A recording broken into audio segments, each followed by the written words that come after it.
So the very last day, I'm telling everyone in the room, pack up your shit because at 12 o'clock noon we have to leave the room. That's when we have to check out. Checkout time, whatever.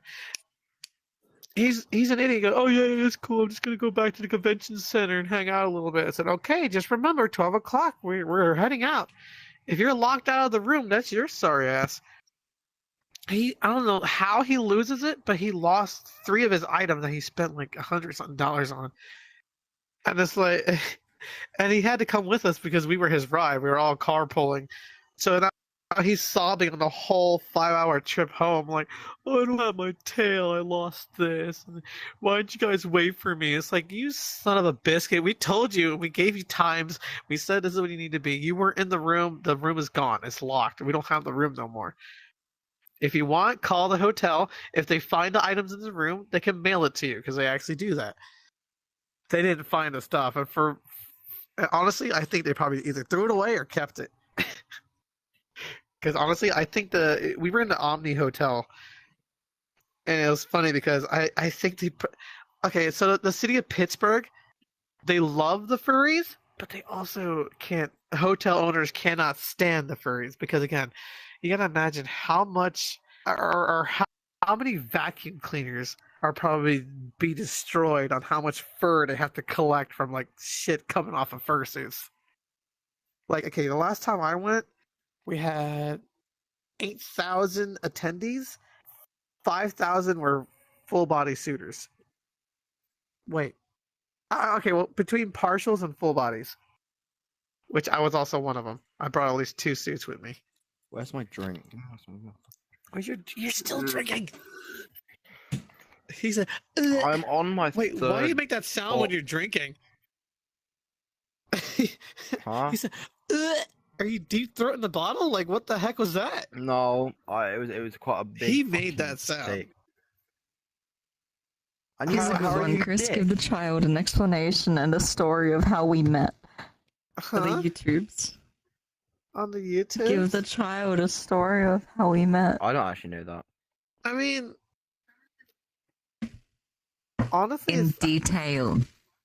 But I don't know in detail though, because if I was to go detail, honestly, it was in the very beginning.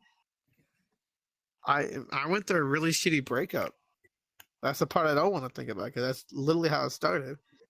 But other than that, yeah, we were always hanging out. You're playing your music, and we just clicked. We're vibing, and honestly, if I'm gonna be really honest about the situation, I was afraid to be into a relationship because again, the other person really hurt me, but she found me, and basically she cleaned me, and then from there, yeah, I got attached and made me happy. I don't know how else to put it.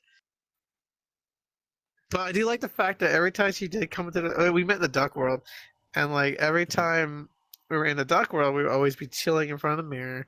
You know, we'd be hanging out together. You play your music as loud as possible, because honestly, I would rather hear everything coming from her, music-wise, than anybody else around me. And it's true. I could not hear anybody.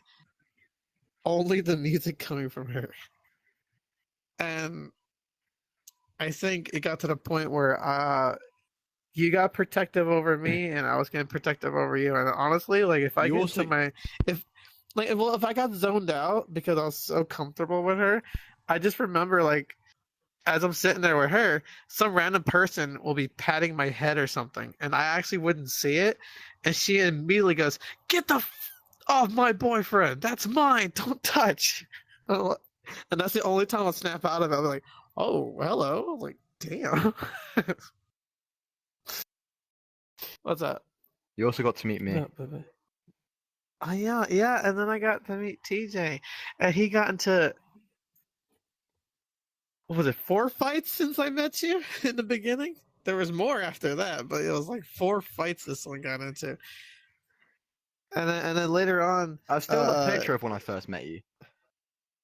Oh yeah. I took a picture. And then like, no, you took the picture. And then later on, this one will start sending me pictures. Like I think the recent one, you're like, "Hey Fox, look at my fist, it's all bloody. And this guy's getting into like freaking fist fights and stuff like that. And the first thing I'm going to think, why? Good reasons. Good reasons. wait, I don't no. get into fights for bad reasons. Yeah, no, that's a good reason. He actually stuck up for his friend, and I'm proud of him for that. Because apparently, what was it? The dude was hitting on the